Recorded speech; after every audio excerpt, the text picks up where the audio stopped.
Welcome back. My name is Caitlin if you're new here. I'm a lover of all things beauty. Today I wanted to do a little overview of this recent palette that I picked up. It's from the brand Sinful Echos and it's called Echoes in the Darkness. Looks like this. I found the brand through Instagram and their shop is through Etsy, and it was pretty decently priced, so I felt good about picking it up and supporting an indie brand makeup company. I'm going to do 2 looks with the palette, and I have a third that I'll insert that I did yesterday. That was like my first impressions look, and the first one that I did, I'll throw the picture up that I posted on Instagram. If you aren't following me on Instagram and you like makeup of the day type photos, I also do flat lays of the makeup, so that's generally what I'm posting every day. If you like stuff like that, go check it out. I will leave the Instagram link in the description. I will also leave the Instagram and website for the brand in the description as well if you want to check them out. So let's go ahead and jump into the looks. All right, let's do the first look. Well, actually, this is the second look that I've done with the Sinful Echos palette. The first look that I did, I used this column. So I think this column is going to be something that I feel like might be kind of not basic, but I don't really want to play with this column right now, so I think I'm going to do this one as my first/second look. So this will be my second impressions basically. I'm gonna go in with the NARS Smudge Proof. I'm thinking it's feeling like it's almost empty, like I'm starting to have to scrape the sides a bit when I use it. So I kind of just want to use it up.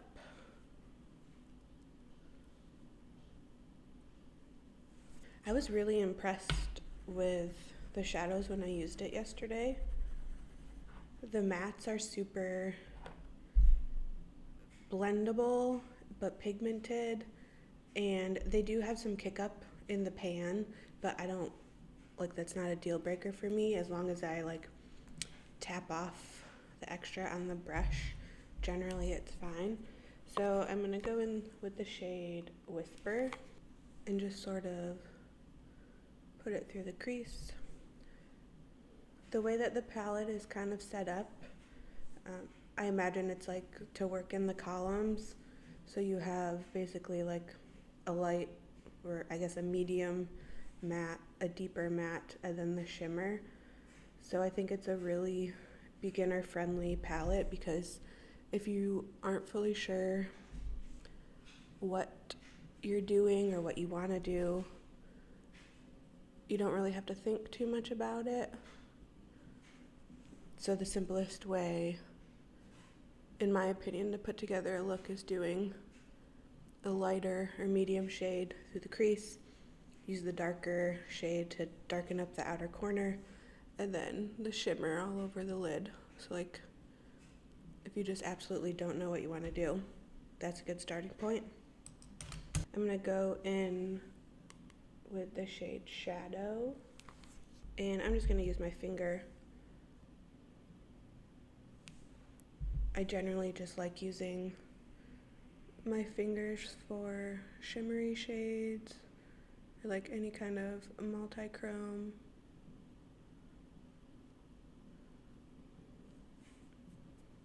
There's a little bit of fallout with that. Nothing terrible.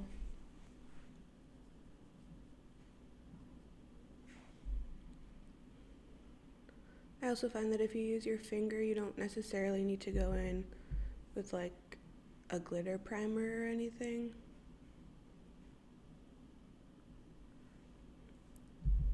So the shade, actually it's kind of weird. I feel like I'm seeing it more on this eye, but it has a bit of a red base to it. Okay, that's really weird how it's coming across in the mirror. Weird. Okay. Alright, the fallout mostly flicked away. I'm gonna go add a little bit more of the shade Whisper, which is the first matte and add it a little bit higher up on the lid just so that I can like see it a little bit more when my eyes are open. Okay, and now I'm gonna go in with the shade Dreary.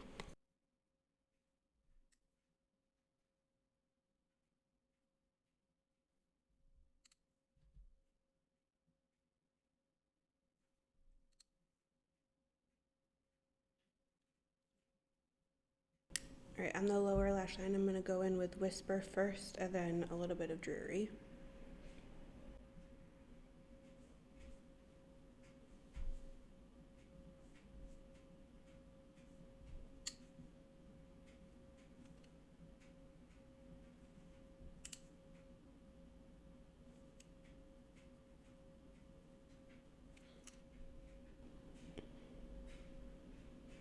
So I do have some more fallout, but generally I'm doing my eyeshadow first anyways, so it's easier to clean up. So because, I mean, I have my base on first today, but that's generally not the case. So on an everyday usage, it's not gonna bother me that there's fallout because it's easier to wipe it away. All right, I'm gonna pick an eyeliner to throw in my waterline, and then I'll either do mascara or maybe attempt to put some lashes on, then I'll come back for the finished look. I'll probably pick a lip. Right now I kind of have a pretty basic base on, like the bronzer and blush that I used are pretty neutral, so I don't think I'm gonna add anything else. I don't know, I'll see how it looks after I get the eyeliner and mascara on, and then I'll come back and show you the finished look. All right, here's the completed first look. I didn't add any more blush or anything, but in the waterline I added the Sephora Ultimate Gel Eyeliner in the shade Sea Green Matte. I've really been enjoying these Sephora matte eyeliners. They maybe have some shimmer ones in this formula. I got them on like super sale, so I'm wondering if maybe they're being discontinued. I feel like Sephora does that a lot with their in-house brand products. Like they're out for a little bit, then they're heavily discounted, and then they're just like gone forever. So anyways, that's what I put in my waterline. And then on my lips, I used the NYX Nude Beige Lip Liner and the NARS Nympho Lip Gloss. It's like a really nice beige, like pinky beige. And then I threw on the Ardell Baby Demi Wispies, and I'll get in close.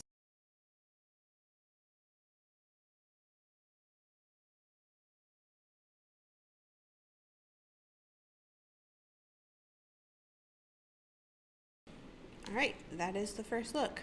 All right, on to the second look, and I plan on using this column of colors. Basically, my go-tos are greens and then mauvey burgundies. So this palette is actually pretty good for me because it does have a lot of greens, and then it's got that row of mauves.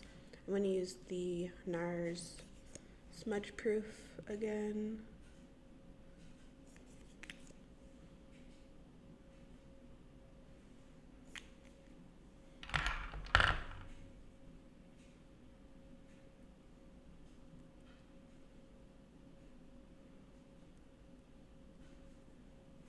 I'm going to do the same basic shape again, just the lighter color through the crease, darker shade to deepen up the outer corner, and then the shimmer all over. I find that with new eyeshadow palettes or new eyeshadow brands that I'm using, if I do like the basic go-to look, it generally gives me a better idea of how the shadows perform compared to other brands. I don't want to do some crazy shape or like random placement of colors that I normally don't do when I'm trying something for the first time. So I'm gonna go in with the shade Malicious.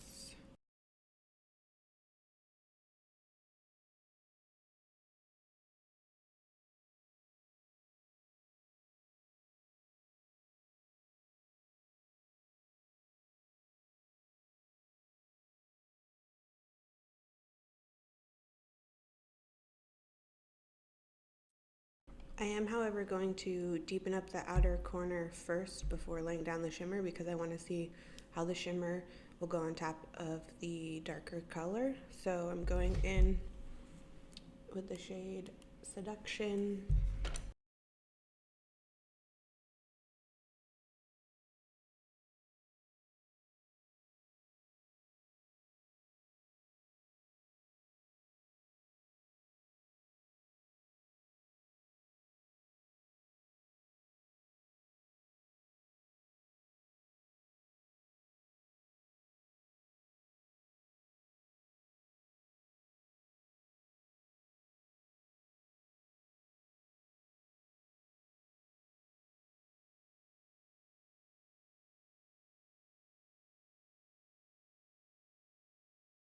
I'm also going to go ahead and add that Malicious shade on the lower lash line.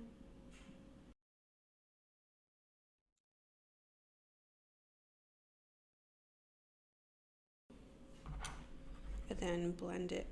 Nope, it was the Seduction shade, and then I'm using Malicious to blend it out.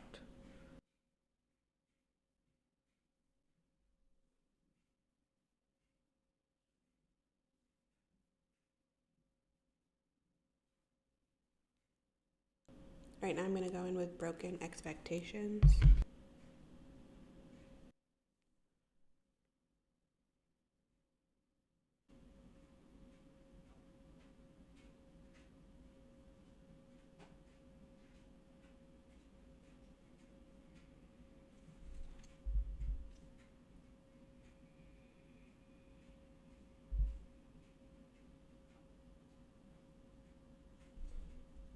I'm also going to go in with some more of that shade on a pencil brush to put it in the inner corner.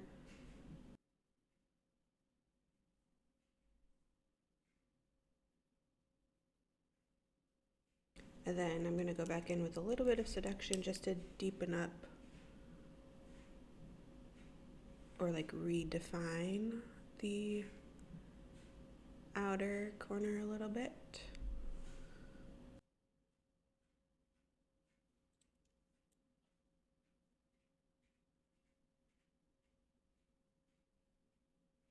Pretty simple and basic. I like how it looks. So again, there was some fallout with the shimmer shade, but like I said before, on a day-to-day basis, I'm normally putting my eyeshadow on first, so having fallout, not that big of a deal to me. So I'm gonna go pick an eyeliner, put some mascara on. I kept the same lip on from the other look, and then I will come back and show you when it's finished. All right, here is the finished second look.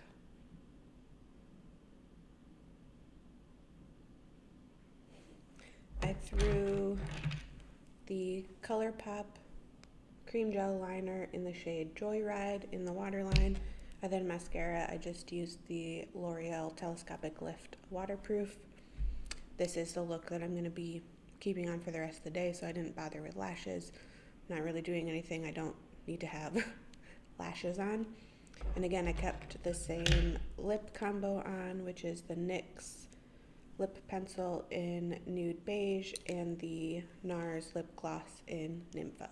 Okay, I'm gonna zoom out and then I'll give you my overall thoughts on the palette and sort of what I know about the brand. All right, so now let's talk about the palette and the brand and my overall thoughts. I've now done 3 looks with the palette and used all but one column of shades, so I have a pretty good idea about how I feel. And I've also, I've swatched all the shades, so I have touched them. So let's talk about the brand. It looks like they're based in New Jersey, which is pretty cool, and it's a woman-owned brand. They are vegan and cruelty-free, and from what I can tell and what it says, they hand make all of their shadows, I'm assuming in-house, so in New Jersey where they're located. So the palette has 8 smooth mattes, 2 shiny metallics, and 2 duochromes. The palette is also magnetic, so you can pop out the shades, rearrange them. If you have other palettes that are this size pans, you can, mix and match, that type of thing. I really like that they went to do the magnetic route. From my understanding, it's a little bit more expensive having to have the magnetic pans, and then the packaging also makes it a little bit more expensive if you have to have it magnetic rather than just gluing the shades in. But I like that they took the effort to do that, especially with their first launch. I think it just overall makes it, to me, seem more elegant rather than just being glued in. The packaging itself feels pretty hefty, and it is cardboard, but I prefer cardboard for the most part for eyeshadow palettes. It's sturdy and it's slim. It's easy for storage. There is a mirror in the palette, and I also just really like the detail on the front. So the words are a little bit raised, but I like the detailing of it. The four corners here are little skulls, and then in these four corners are crystals. So I really like the overall aesthetic of this palette. So the first thing that I did was swatch it, and I immediately noticed that the mattes are super pigmented and they feel super buttery. There is some kick up in the pan. I don't mind that. I just tap the brush off, and generally I'm doing my eyeshadow first, so if there is any kind of fallout, it's easy enough for me to clean it up. So them having kick up in the pan isn't a deterrent to me. And the shimmers are also buttery and smooth, and they feel really nice. And while using them, I didn't have any issues. I did have some fallout with the shimmers, but like I said, fallout isn't a big deal to me. It was only an issue when I was doing the looks because I already had my base on, so I just had to go in and wipe it away a little bit. But overall, I'm really impressed with this palette and this brand, and I'm interested to see them come out with more things because they are hand pressed by hand, because they are hand pressed in house. There's not a whole lot of embossing, but there are two shades that did have a little print in them. So the shade Bridesmaid's Demise had a bee pressed into it, and then the shade Dreary had a snake. Those kind of went away the first time that I used them. You can still see them a little bit in the pan, but they're not super indented. Again, it's not a big deal to me. You're the point of having an eyeshadow palette is to use it, so the fact that the embossing went away, it's fine. I would have been perfectly fine if there hadn't been embossing in it anyways. So again, overall, super impressed with this palette and this brand. I really like the layout that they chose to do for the palette, where any column can be a look. At least that's how I view it when I look at this, and that's how I used it for the looks. I did this column for the look that I did on Instagram, and then these two are the columns that I used today. I think it's just a nice, simple way if you're new to makeup or sometimes feel intimidated by colors or multi-chromes or super shiny metallics. It's taking the guesswork out of it for you. It's pretty intuitive to just go in and put the lighter shade through the crease, the darker shade in the outer corner, and then throw the shimmer all over the lid. So I really like what they chose to do with this. I wonder if they'll keep that same pattern for any new releases they do, but again, I am really excited to see what's coming from this brand. And overall, I'm happy that I picked this up. I will continue to use it, and I'm pleased with the 3 looks that I've come up with so far. At some point, I will probably try to mix up the shades so that I'm not just using the column for a look. Maybe I'll do a bingo with it just to sort of take the guessing out of it for me. Those are my overall first impressions of this palette, and when I do continue to use it, I'm sure I will be posting the looks on Instagram, so keep an eye out for those. Thank you for watching. I hope you liked it. If you've tried out this palette, let me know in the comments. I would love to hear your thoughts about it and your experience with it, and I will see you in the next one. Bye!